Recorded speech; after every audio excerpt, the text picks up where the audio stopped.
Just going by vibes?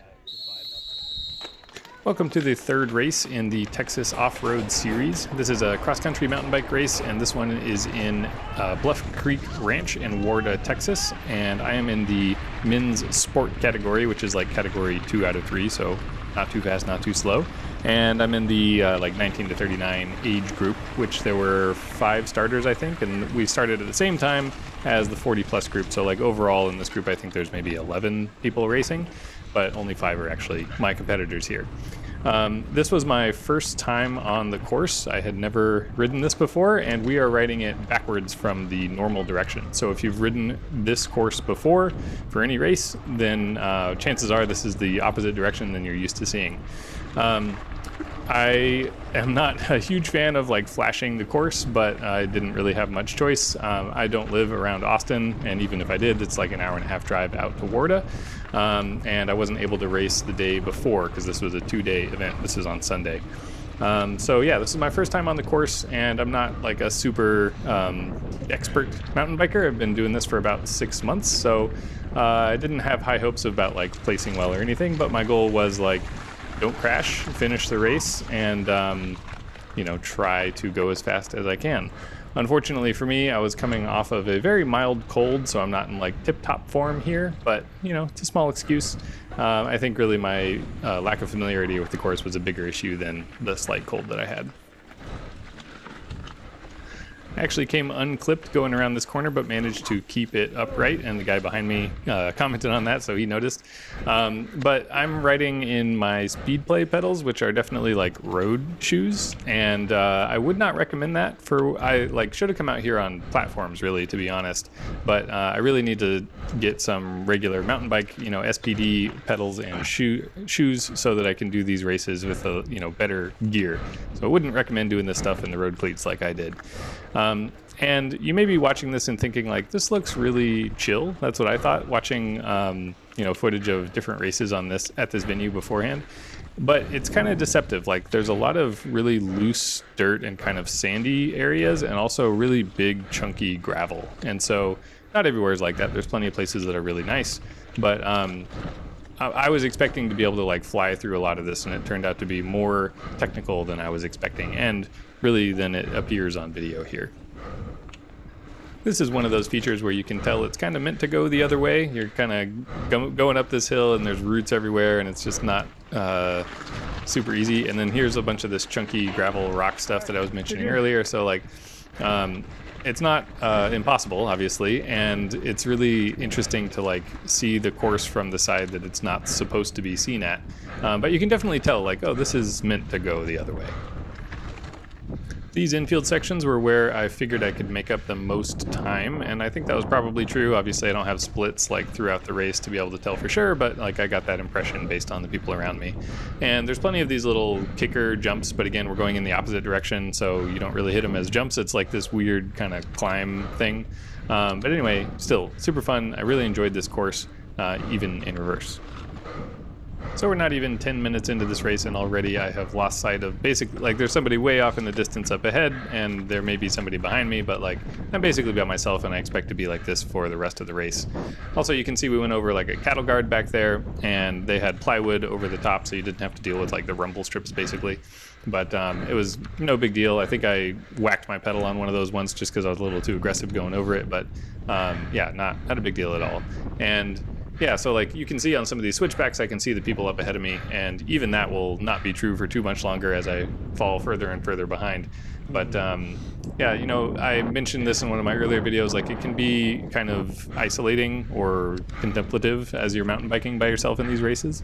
But that was definitely the case here. I knew I had a lot of race left, so I was trying to not blow up early. Like this is, an hour-and-a-half or 2-hour race, so I'm not gonna completely dump the tank in the first 10 minutes. This was a fun little section where we've got these concrete pavers going downhill into a kind of technical, rooty uphill where you can manage to carry some speed and not have to work too hard there. And again, you can imagine what it would look like going in the other direction, but here we are doing it in reverse. And there's this fence with the mesh netting in between to prevent you from going off the edge. I really don't like just like personally the cliff edge type features in mountain biking. I haven't been exposed to a lot of them, so maybe this is just like not comfortable with them yet, but like I don't like the idea that if I mess up I'm going to be tumbling down a hill, and obviously hopefully the fence would catch you, but maybe it wouldn't, or maybe you slip under it or whatever.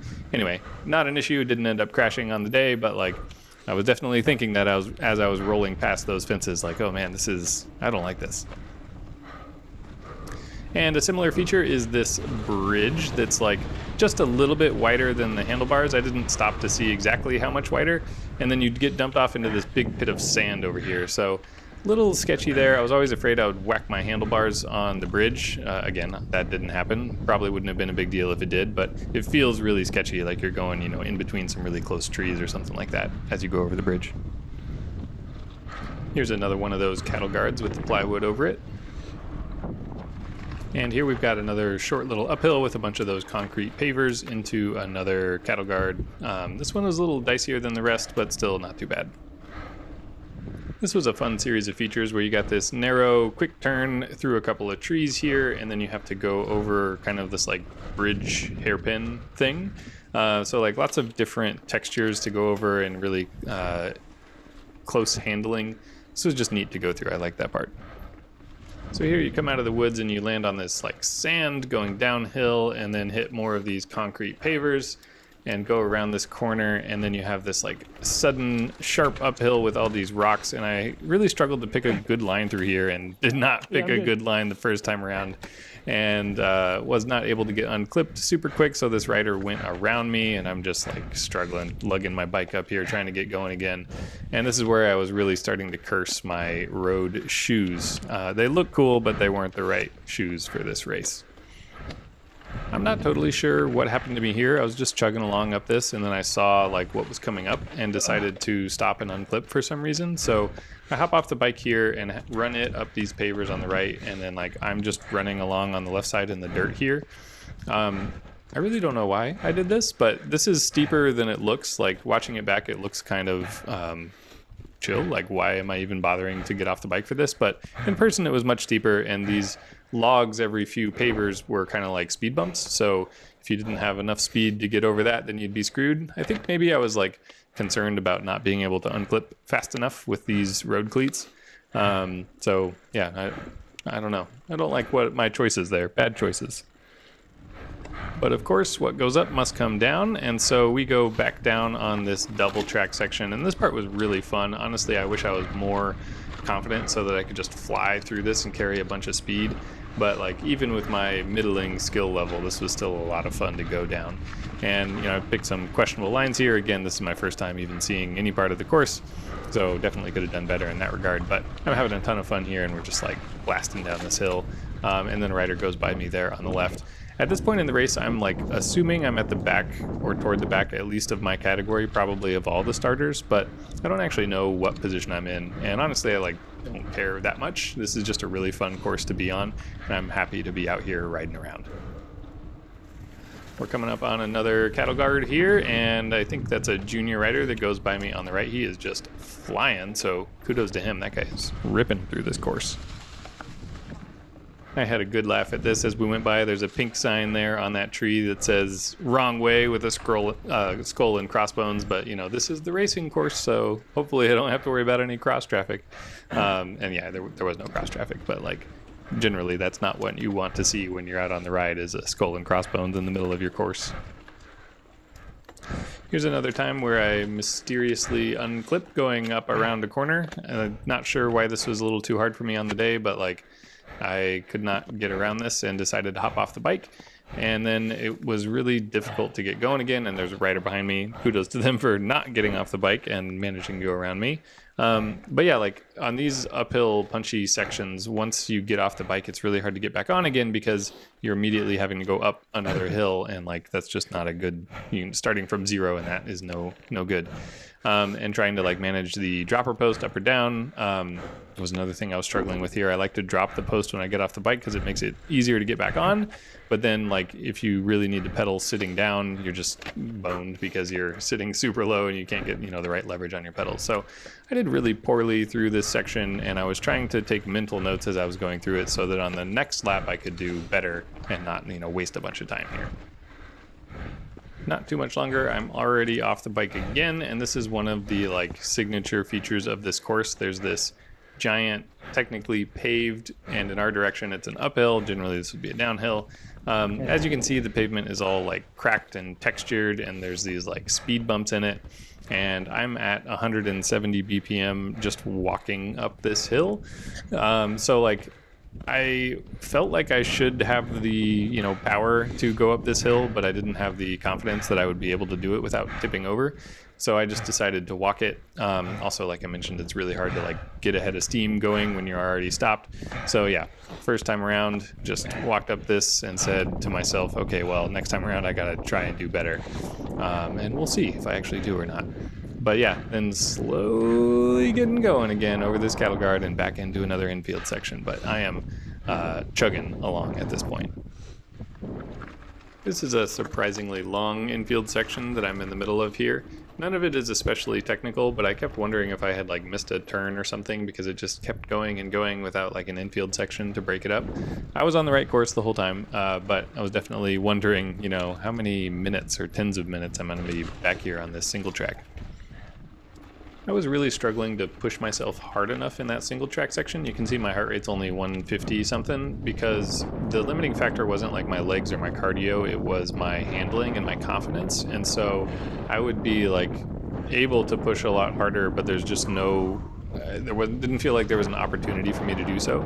So as soon as we get into this more wide open kind of grassy infield section, I feel like I can kind of uncork it and go a little harder, and then immediately there's like this sandy corner for me to go around. But like mentally where I'm trying to get to is, okay, I need to really push hard on this section so that I can make up, you know, some amount of time that I've clearly lost on the single track section.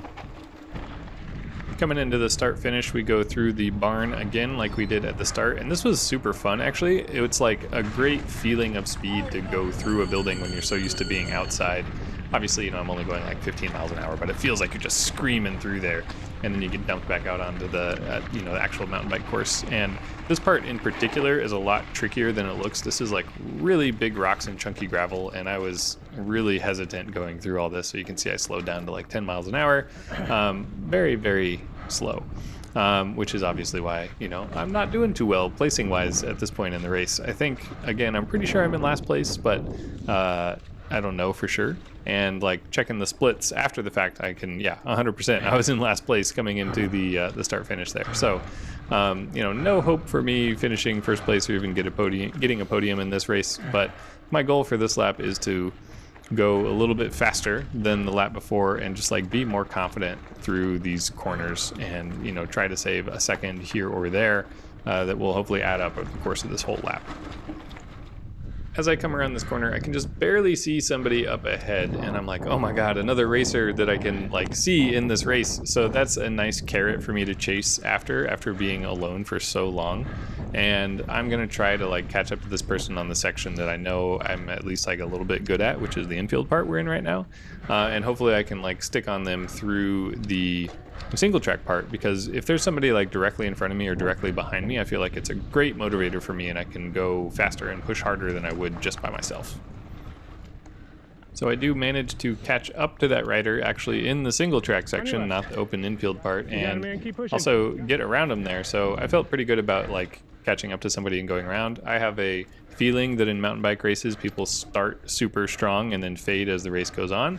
And I was aiming for like a negative split here to do my second lap faster than my first lap. So to me, at this moment in the race, this was like validation that my strategy is working. And I didn't know if that guy was in my actual category or not, but like didn't really matter. You know, we probably started at the same time. So going around him means that like my strat is working, I think. For the most part, this lap is going the same as the last lap. I just thought I'd show the bridge again since it's one of the like hallmark features of this course here at Bluff Creek Ranch. And, you know, again, it felt sketchy, but I had absolutely no problem going over it either lap, and it was my first time doing it. And as far as I know, nobody else in the race had trouble with it either. So it looks scarier than it actually is. Last lap, I fell over here, and I thought I was ready for it. This lap, I go up the left side again, and then boom. Nope, don't make it. I fall land on this rock and fail to unclip again. So this is just like a replay of what happened on the first lap. In retrospect, I think I should have picked the line on the right, going over the like stone pavers, rather than trying to squeak by on this dirt on the left, close to this like ledge.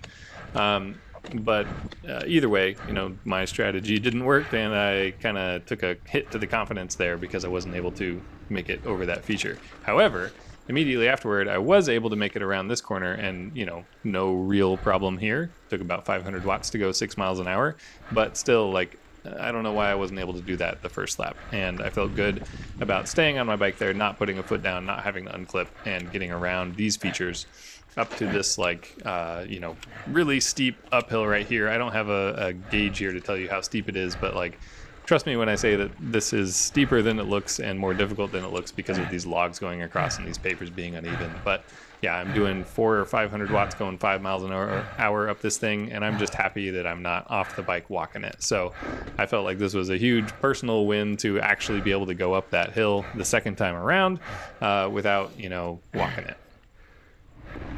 Shout out to Red Family Photo there on the left, taking pictures of the riders as they go by. I had to walk through this section on the first lap, and I was confident that I would be able to get up it on the second lap, but sadly, no, I was not. Again, not totally sure what happened here. Feels like I should have been able to make it around this on my bike, but couldn't for whatever reason, so walking it again. Also not sure what happened here, just like completely did not get over this route and fell over. Not sure, that didn't happen on the first lap, but I don't know why I had trouble with it this lap. Again, just not really firing on all cylinders here on these punchy little uphill sections. As I roll up to that big paved climb, I decide, nah, not gonna do it this lap. I'm just gonna walk it up. I don't know why, like, in retrospect, I really wish I had at least tried to go up this hill. I think I was afraid that I would tumble over to the side like I just did over that route and potentially go to the left here over this like kind of cliff. So, you know, just worst case thinking there on my part, but, you know, it was still tough just to walk it up this hill, so I'm not totally sure I would have been able to do it on the bike, but I should have at least tried, I think. Hard just to walk it.